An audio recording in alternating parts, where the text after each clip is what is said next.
Hey friends, Rebecca here at Live It Daily. Today we are talking about meal planning. Yay! So I'm going to show you today how to make meal planning simple.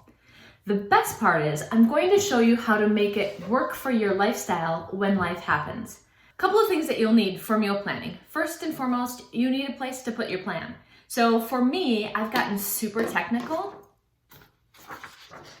and I have an Excel spreadsheet. That's it. But it's just an Excel spreadsheet. I print out a handful of copies at a time, and this is my plan. I've got the days of the week along the top, and then each of the meals, including one snack, along the side. A bonus about having a sheet of paper like this for your meal plan is that once you're done, you can hang it up in your kitchen. So I've got this hung up with a magnet, and my husband and I are able to look at it. So no more, honey, what's for dinner? Honey, what's the snack for the day? It's right here. Go get it yourself, buddy. So that's the first thing you need. You also need a pencil. So if you're doing this by hand, which I like to do because life happens and I've got to make changes to it pretty frequently. What else do you need? You need last week's meal plan if you've been meal planning. One thing that it does is it just helps you make sure you have variety if variety is necessary. It can also help you just repeat similar things if last week worked for you. Any great snacks that you had, you maybe want to carry them on into the next week.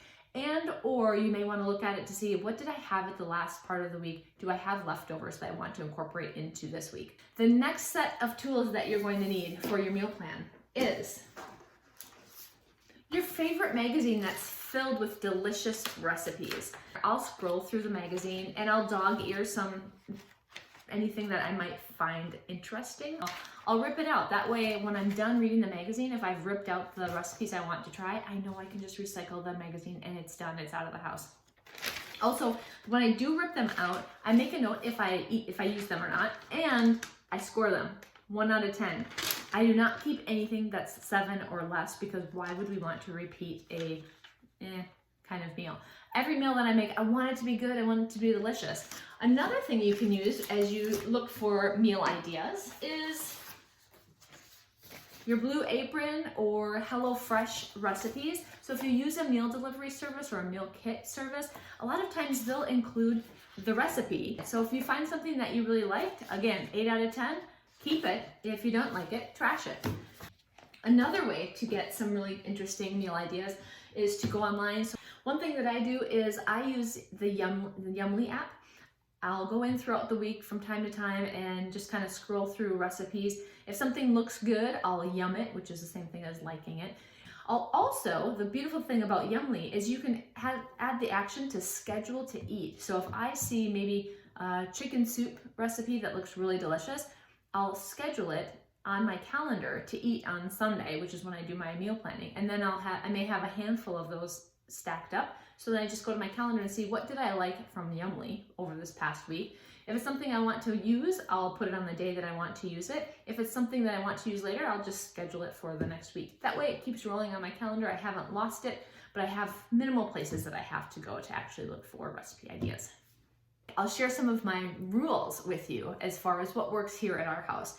Any recipe that's more than 30 minutes to cook at night, no way, I kick it out. I don't have the time, and I know that if a recipe says 30 minutes, it's probably gonna take me 45. That's just what happens when you're taking a sip of wine in between every ingredient. That's almost true, actually, so I'm not even gonna say it, just kidding.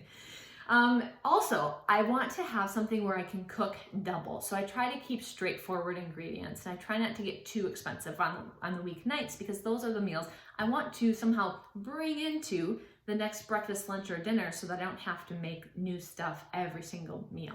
So things that I can make: double proteins, double veggies, and double whole grains. So double proteins are usually, the chicken, the meat, even the fish, and I'll bring those into lunch the next day. I won't necessarily cook them with all of the spices and sauces that a recipe might call for. So I try to find recipes where you do most of the cooking of the protein first and then you add those ingredients. Because as soon as that comes, I'll take off the extra protein, put it in a container, and then put it in the fridge once it's cooled and it's ready to go for the next day, and not tempting to eat and overeat in portion size that night. Double vegetables.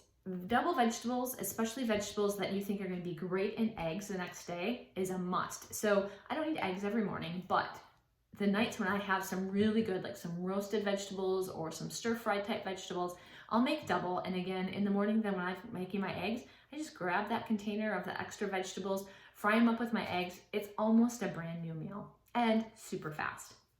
Finally, whole grains. I'll cook double, triple whole grains sometimes. So I almost always have a container of quinoa or brown rice or black rice or farro in the fridge, cooked, ready to roll. So that is all you need to know before you start meal planning. Hopefully you found some nuggets that will be helpful for you.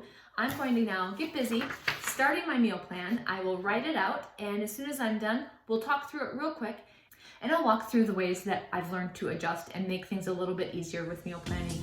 So stay tuned, we'll be right back.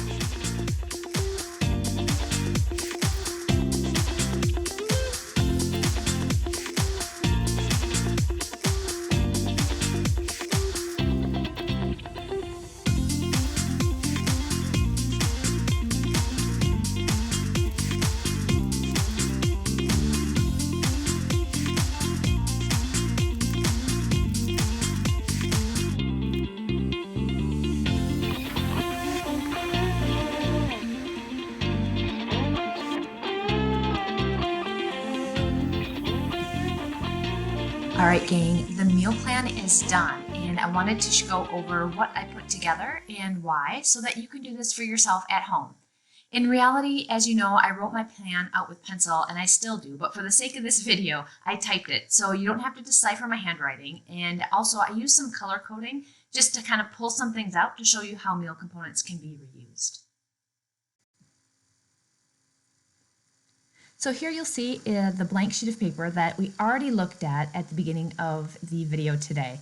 Feel free to adjust your plan or your template to look whatever you like. Over time, this is what's evolved and worked for us.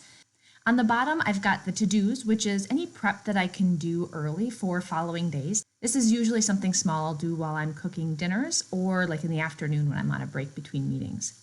You'll also see the bonus column. This is there for variety and preferences. So anytime we don't feel like eating what's noted in the meal, I have a whole bunch of items at the bottom that we can opt in or out for.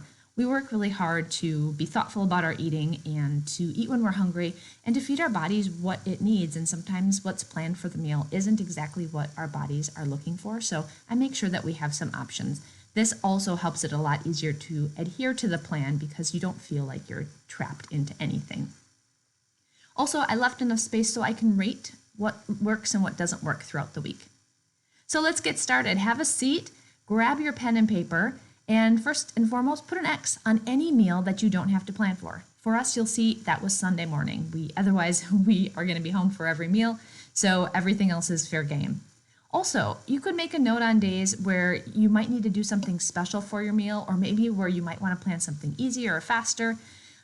What I've done for us is you can see on Saturday night I put a little pan on there. We're going to cook together, so I made sure to make that note so I wouldn't forget to use those recipes. Also, I have 2 small circles on Tuesday and Friday. These are the days where my husband goes into the office, so I put something easy for him to make on those days.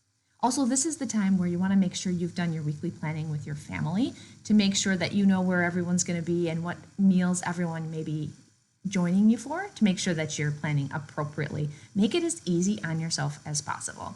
Let's get back to planning. Dinner. So begin planning wherever it's easiest. I like to start with dinner. I start there just because it's where I make the bulk of the food and then repurpose those pieces and parts from dinner to build breakfast and lunches.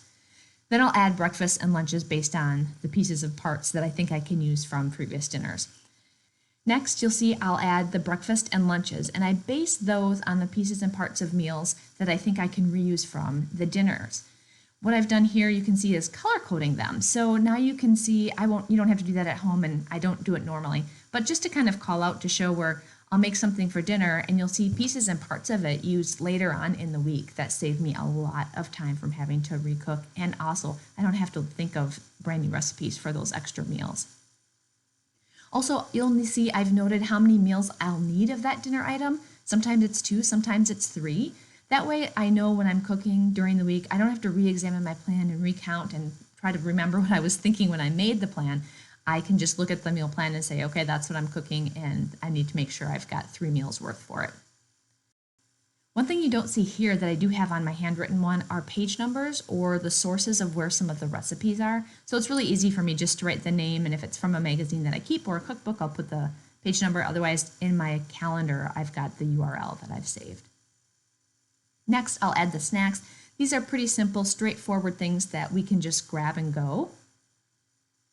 The next thing I'll do is update my to-dos. So this is where I just look on my meal plan and say, what can I prep ahead of time so that the dinner or the lunch or the breakfast will be so much easier later on in the week. So you'll see these are things like hard-boiled eggs, brown rice, quinoa, and oatmeal. So I'll do this while I'm cooking dinner. I'm already in the kitchen doing something else. It's not that hard to cook some rice or cook some quinoa. There are a lot of times in the day, especially if you're home now, working from home, that you can throw on some rice or some quinoa or something and keep an eye on it. Having brown rice and quinoa prepared ahead of time is a huge help. I just want to mention it can often cut down the time to prepare a meal during the week by 30 to 40 minutes.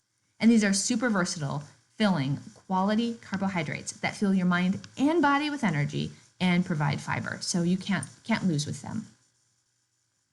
Also, as you can see here, there are sometimes, usually at least one, fun, tasty desserts that myself or my husband have been hankering for. So on this plan, I put oatmeal raisin cookies on Sunday because I've been wanting those for a while.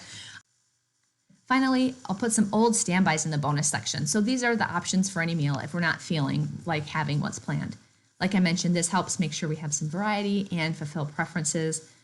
Meal planning for real life isn't about restrictive diets and deprivation. We really want to make sure that we're listening to our bodies and feeding it when it's hungry and making sure that we've got different choices to make sure that we're feeding it what it needs.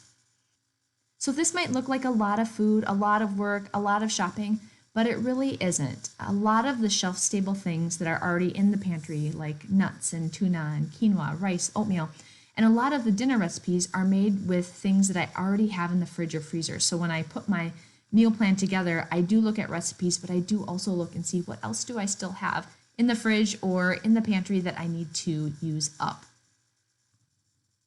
So just a few handy tips. If you're starting out, try planning for 2 to 3 days of the week and see how that works. And once that feels good, you can continue to plan for 3 days at a time, but then after day 1 is over, put a plan together for the next open day. And then after day 2 is over, put a plan out there for the next open day and so on. So you'll kind of always be 3 days ahead of yourself. Just find what works for you. And maybe you only want to plan dinners. Start there. Maybe you only want to plan breakfast. Do what feels right for you and get kind of into the swing of things. And soon you'll be adding and expanding in a way that fits your lifestyle. You'll get really good at putting meals together where you don't have to go to the store, and that's going to save you a lot of time and money. And let's not forget the frustration and anxiety that whole experience can cause from time to time. Well, gang, I think we're ready to make our grocery list, so stay tuned, check out the next video, and we'll see you there.